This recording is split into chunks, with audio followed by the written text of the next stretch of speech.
Gracias, Gildardo. Un saludo a todas y todas. Mi nombre es Javier Velázquez, médico especialista en medicina de la actividad física y el deporte. También soy especialista en terapéuticas alternativas y farmacología vegetal, con una maestría en acupuntura de la Universidad Atlántico de España. Tengo una visión holística de lo que es salud y enfermedad y ahora me desempeño como en alto rendimiento a nivel nacional con la selección de PEDECAS, que ya les voy a contar un poquito más de eso, y a nivel local en el país, en Colombia, con la Secretaría de Caldas, de la cual estoy orgullosísimo de representar. Atento aquí a aprender con ustedes y por supuesto compartir y a ver qué podemos aportar y qué puedo yo aprender de todos los que están en este gran simposio. Muchas gracias, Hilda. Bueno, muchas gracias. Un saludo a todos y todas. Mi nombre es Javier Velázquez, médico especialista en medicina de la actividad física y pretendo en la noche de hoy aquí en Colombia y en donde ustedes estén hacer un abordaje acerca del uso de la bioimpedancia en algunos deportistas de élite. No me confirman si está pasando. Yo pertenezco y he tenido la fortuna de formar parte de un equipo de alto rendimiento de la Selección Colombia, de un deporte que incluye unos elementos específicos que son las aletas. Las actividades subacuáticas en piscina y en aguas abiertas, tanto en monoaleta, con bialeta y algunos con el uso del tanque. Formando parte de este equipo, quiero hacer una declaración de conflicto, donde a pesar de que formo parte de varias organizaciones nacionales, como la Asociación Colombiana de Medicina del Deporte, pertenezco a la Secretaría de Deporte de Caldas, trabajo y estoy con la Federación Colombiana de Actividades Subacuáticas, trabajo con la IPS Universidad Caldas y con CONFA. La revisión y lo que les pretendo compartir es una revisión que solamente me representa a mí, no tengo ningún conflicto de interés, ni a mí no ha participado en la selección o lo que les voy a contar. Bien, hemos hecho un abordaje acerca de lo que significa el alto rendimiento. El alto rendimiento, en definitiva, es algo que no es fácil de abordar, porque tenemos en cuenta el objetivo único que es la medalla. Por un segundo más rápido, por un centímetro más alto, por una velocidad o algo que nos identifique es lo que diferencia el alto rendimiento, donde se pone en una balanza tanto la salud como la enfermedad. Y circulamos por ese pequeño pasillo donde el rendimiento y el logro deportivo está muy cerquita de la enfermedad y lo que buscamos desde Ciencias Aplicadas al Deporte es aportar en ese punto específico de cómo llegar a ese máximo tope sin causar una enfermedad o evitar lesiones entre más se pueda. Para eso tenemos el monitoreo del entrenamiento, que es una metodología que se desarrolla de forma permanente, pero que debe cumplir unas características mínimas, como lo vemos aquí en este artículo de Sport Medicine, que nos dice, bueno, si usted va a monitorizar desde Ciencias del Deporte, debe ser algo práctico. Usted no tiene que complicarse, debe poderlo retroalimentar, debe hablar un idioma que lo entienda el deportista, entendiendo que el deportista no es un científico, sino que es alguien que trabaja y está dedicado 100% al deporte y que debe ser práctico y simple para poderlo hacer útil al entrenador y al equipo de metodología buscando que ese reporte y ese aporte que se hace desde Ciencias Aplicadas al Deporte pueda convertirse en un logro deportivo y adicionalmente que ese logro deportivo se pueda convertir en un plan.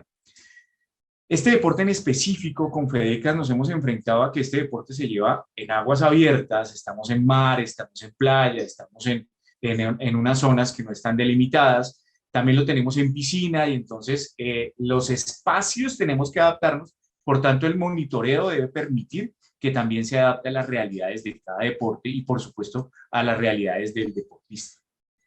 Cuando hablamos de la fisiología, de lo que se busca con el entrenamiento, es llegar a esa adaptación donde un estímulo que se presenta en algún momento del entrenamiento lleva un estrés metabólico y una adaptación de todas las estructuras que se competen en el ejercicio. Me refiero músculo, capacidad cardiovascular, metabolismo dentro de la mitocondria, capacidades tanto cognitivas como físicas y todas las capacidades funcionales que se requieren para el deporte en específico. Este estímulo genera un estrés metabólico que baja las capacidades de adaptación y luego se procesa la recuperación, donde progresivamente se va adaptando para generar esa gran supercompensación, que es un fenómeno fisiológico que poco a poco hemos podido progresar. Pero cuando esto no se monitoriza o no se hacen las cargas adecuadas, esta recta que va hacia arriba puede coger hacia abajo, generar lesión, aumento de riesgo, enfermedad y por supuesto en vez de llegar a ese alto rendimiento en la competencia cumbre que tiene el deportista en el año o en su temporada, puede llegar lesionado y no estar en su mejor momento. El monitoreo se debe hacer en todas las fases del entrenamiento, haciendo un proceso meticuloso, especificando tanto el deportista como el deporte. Vemos aquí a una de nuestras deportistas de Caldas, una deportista a nivel nacional, Selección Colombia, participante de varios mundiales, con la felicidad del logro obtenido porque hemos logrado hacer tanto la parte metodológica del monitoreo del entrenamiento y se llega a esa terminación de la competencia con lo que se tenía esperado. Son muchas las variables que se tienen en cuenta en el deporte, pero bien lo han dicho los otros expositores, acerca de la individualización, principio fundamental del entrenamiento, donde cada deportista responde al estímulo que se haga de manera diferente. Quiero profundizar un poco en lo que es, en los datos que tengo y hacerle digamos que una muestra de lo que he recopilado y algunas observaciones y luego revisarlo con la literatura de qué es lo que hemos visto, a ver si esto tiene correlación o no. Vemos aquí una deportista de alto rendimiento de 20 años, mantengo su anonimato, pero esto lo hago con autorización verbal de los participantes y con autorización de FEDECAS para poder compartir estos resultados. Esta mujer que en los datos en una temporada del año pasado y esta temporada es Selección Colombia, yo me encuentro con ellos, es un fenómeno que sucede solamente en el deporte, donde el equipo de ciencias aplicadas al deporte en alto rendimiento de una selección nacional, es posible que solo se encuentre en las temporadas donde se reúne toda la selección, pero mientras tanto pertenecen a las diferentes ligas y están participando por su regional. Por tanto, yo tengo esos puntos donde en teoría están en su mejor momento para la participación, en este caso, de 2 mundiales diferentes, en diferentes latitudes del planeta. En este momento vemos cómo esta gráfica es simple, es intuitiva y me permite a mí sacar conclusiones y explicársela de manera rápida a la deportista, pero quiero que ustedes se den cuenta de los cambios que ha tenido en un año con las retroalimentaciones y lo que ha hecho en su regional y lo que ha sido el entrenamiento de un año. Este punto del volumen hídrico, miren cómo mejora y miren cómo la masa muscular en el tiempo se ve de mejor características y por supuesto la masa grasa. Entonces la gráfica me permite a mí hacer esa interpretación. Veamos un poquito más profundo cómo se comportó en varias tomas en el transcurso de esta concentración, que fue un poco más larga, y de la toma de lo que tenemos de este año. Entonces miren cómo la masa, el análisis de la masa grasa de hidratación constante, se ve la disminución de esta masa grasa y el aumento de peso, que nos permite intuir que este peso no fue a expensas de grasa, lo cual para una deportista es fundamental, sobre todo en altos logros. Aquí entonces, analizando lo que veíamos en la gráfica anterior, ese peso se ve evidenciado, lo que teníamos la temporada del año pasado y esta temporada a expensas de masa muscular esquelética, lo cual nos gusta mucho y es el objetivo fin de un trabajo mancomunado tanto de entrenamiento deportivo, nutrición y del monitoreo de las cargas. Y vemos la grasa analizada desde la grasa bruta, que tiene también un cambio que se ve hacia la baja. Pero quiero resaltar esta imagen que es la observación que ya hemos mencionado en otros puntos, de algo que es el IR y el ángulo de fase. Es algo que no depende del análisis del tamaño de la deportista en peso y talla, pero que sí depende más bien de una interpretación acerca de la salud de la célula, cómo se está comportando esa membrana celular y que me permite a mí hacer inferir algunas características acerca de lo que puede ser la integridad celular y la inflamación.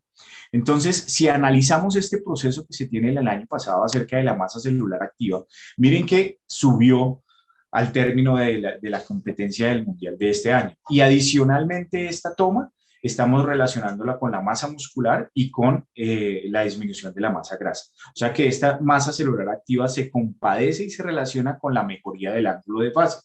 Lo mencionaba el doctor Raúl, que en alto rendimiento tenemos algunos topes por encima de lo normal, y mire que para una mujer 8.2, esto personalmente monitorizo algunas personas no atletas, y pues esto nunca lo ve uno en mujeres. Esto lo he visto solamente en este tipo de deportistas de alto rendimiento y en este momento de su entrenamiento antes de la participación en un mundial. Y si adicionalmente yo analizo los datos que tengo, incluyendo el IR, su relación entre la frecuencia más rápida y la frecuencia más lenta, cómo vemos que se disminuye y se aleja de ese 8 para estar en un análisis metabólico de una estructura celular y un proceso adaptativo de manera ideal. A eso le sumamos el análisis de cómo se comporta el agua y vemos que es posible que tengan alguna relación. Estoy solamente mostrando un caso, pero vamos a ver más adelante. Este es un deporte que se caracteriza por muchas cargas biomecánicas en el agua y pues no estamos diseñados, apenas nos llevamos adaptando para caminar en dos apoyos, pero mucho menos estamos diseñados para andar con una monoaleta, con las piernas juntas y hacer una propulsión a grandes velocidades con un tubo, y adicionalmente en este deporte hay modalidades en apnea y modalidades con tanque. Vamos a comentar otro caso donde también vemos algunas observaciones. Este es un varón de 23 años con 1,88 de altura y 105 kilos. Este cambio, vean ustedes cómo el volumen hídrico también se modificó hacia la mejora y la masa muscular significativamente en el año de intervención mejoró. El índice de masa corporal, yo en este tipo de deportistas sabemos que es una medida de la Organización Mundial de la Salud pensada más en salud pública y que nosotros debemos hilar un poco más fino en el deporte de alto rendimiento. También vemos cómo cambia la composición de grasa y estas son las retroalimentaciones que se hace el equipo de entrenamiento. Miren el peso cómo subió. Él estaba en 100 kilos y ahora está en 105. Él estaba en grasa de 23 porcentualmente y ahora de 21,4 porcentualmente. Esto me hace presumir que a expensas de este peso no fue de grasa, sino que efectivamente fue de masa muscular esquelética. Una ganancia espectacular en una modalidad deportiva. Él es velocista en el agua, entonces nos beneficia esta masa muscular para generar más propulsión en el agua. Y miren la grasa bruta cómo también se disminuye en kilogramos y tenemos una muy buena composición corporal desde el punto de vista de rendimiento. Pero me voy a centrar otra vez en este análisis de lo que es la masa celular activa y cómo las células progresivamente van aumentando y tenemos de 48,1 pasamos a 52,7. 52,8 realmente, que esto es una masa celular activa impresionante, la mejoría que se tiene en este deportista en una temporada. Y adicionalmente vemos cómo el IR también disminuye y se aleja muchísimo del 8, iniciando en un 7,4 y ahora en un 7,1. Quiero resaltar que estos dos puntos de estas tres tomas y de esta toma de este año han sido tomadas en el mejor momento en teoría que debe estar para la participación a un mundial. O sea, está entrenado y todo se ha enfocado para este desarrollo deportivo.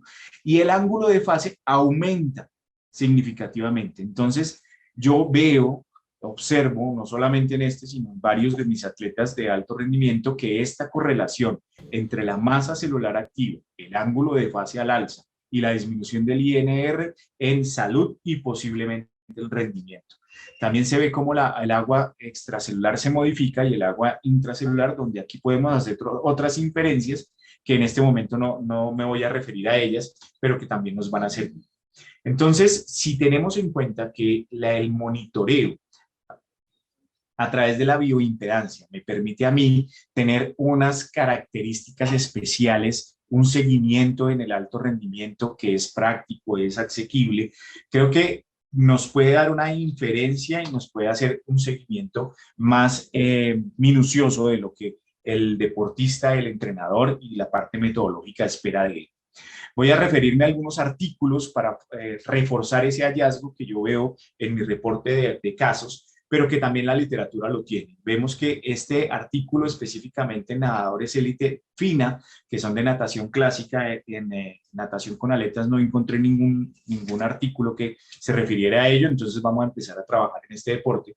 Y en fina tienen un puntaje importante acerca de los que se obtiene a través de los récords que se van rompiendo. Este artículo me llamó mucho la atención porque aunque tiene un N de 12, realmente los puntajes de los atletas que valoraron fue por encima de 800, o sea, de muy alto nivel.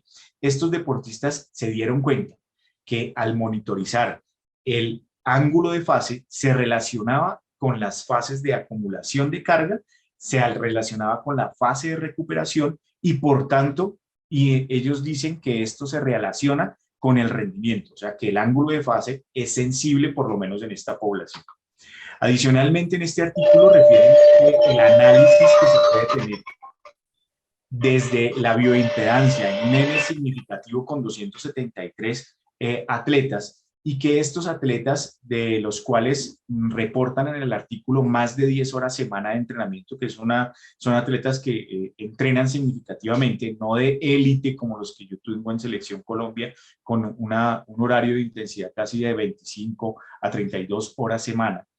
Estos atletas se dieron cuenta que en ellos esta metodología puede generar una evaluación de cómo se comporta el agua, que es una duda bien importante que también nos ayuda a monitorizar de manera eficiente cómo se comporta el agua durante la fase de entrenamiento. También habla este artículo muy chévere acerca de los valores de ángulo de fase, porque siempre nos preocupamos, bueno, y este punto que yo tengo en este momento, este 7, este 6, este 8, ¿qué significa? En este artículo definitivamente nos dicen, miren, no sabemos cuál es tenemos unos reportes, pero lo que sí sabemos es que es diferente el ángulo de fase, y en lo que comentaban los expositores anteriores, el doctor Raúl y la doctora María, se evidencia que el ángulo y el punto de fase deben ser comparados en las características del mismo deporte.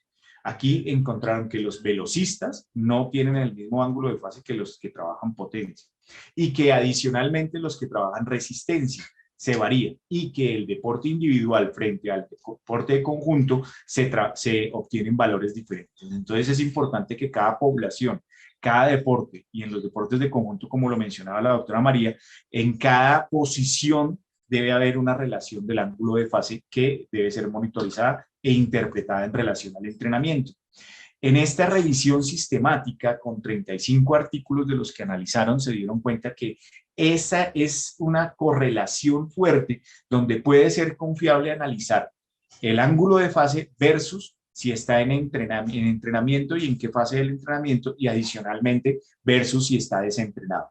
Entonces puede ser efectivo para valorar los niveles de entrenamiento y cómo esa supercompensación o esa fatiga, o más bien la integridad de la célula o el estrés metabólico que se está teniendo, se encuentra recuperado o se está en alta fase de estrés, que en algunos momentos del entrenamiento puede ser ideal que esté respondiendo al estrés que se le esté dando, y en otros debe estar completamente recuperados. Esta otra revisión sistemática reunió 31 artículos, pero es importante resaltar que de los 31, 15 eran longitudinales. Eso es muy bueno porque permite analizar a largo plazo cómo se comportó específicamente, saco de este artículo, la relación de ángulo de fase, aunque menciona otras variables adicionales. 2 estudios no encontraron diferencia, y eso es bueno, porque cuando vamos a hacer metaanálisis necesitamos también que haya esos estudios a favor y en contra y el por qué se encontró o no se encontró resultado. 6 estudios reportaron cambios significativos en el ángulo de fase relacionados con el entrenamiento. 3 reportaron que en competencia en el momento cumbre, después de ella se reduce el ángulo de fase, y cuando ya está después de la competencia también varía. Entonces sí puede tener sensibilidad para mirar a ver cómo está la relación con las cargas de entrenamiento. Un estudio encontró que en los valores después de la temporada se reducen cuando se suspende la fase de entrenamiento. 2 estudios observaron que después de que los atletas sufrieran lesiones había variación del ángulo de fase, y que cuando hay reducción de peso después de ese cambio de la composición corporal, eso también se encuentra una alteración y una variación del ángulo de fase. Entonces miren que hay varias cosas que podemos interpretar cuando hay estrés o ausencia del mismo aparentemente metabólico sobre las diferentes membranas celulares. Entonces, también en esta revisión sistemática, las mujeres tienen menor ángulo de fase, algo que ya se había mencionado, pero aquí lo confirman analizando este estudio, y un estudio encontró diferencias entre el rango de edad, que también es algo que se relaciona con el ángulo de fase en otros contextos, específicamente en atletas de rendimiento. A mayor edad, menor nivel de valores del ángulo de fase. También se encontró esa relación con el nivel de entrenamiento. Si yo estoy más entrenado, el ángulo de fase es mayor, algo que yo también observé en mi población. Definitivamente, nosotros quisiéramos que todo fuera lineal y que yo pudiera predecir en el tiempo y que yo pudiera hacer análisis que fueran específicos y poder decir dónde va a estar y dónde puede estar. Pero la biología definitivamente no se comporta de esa manera. Cada uno de los deportistas, cada una de las modalidades, cada uno de los deportes tiene una individualización y ese comportamiento no lineal nos lleva a la individualización y lo mejor es poder hacer un análisis en más tiempo a cada uno de nuestros deportistas para poder llegar a ese análisis individual y hilar tan fino que pudiésemos llegar a predecir alguna alteración antes de que se suceda o estar atentos a que algo pueda cambiar o que no hay respuesta al entrenamiento.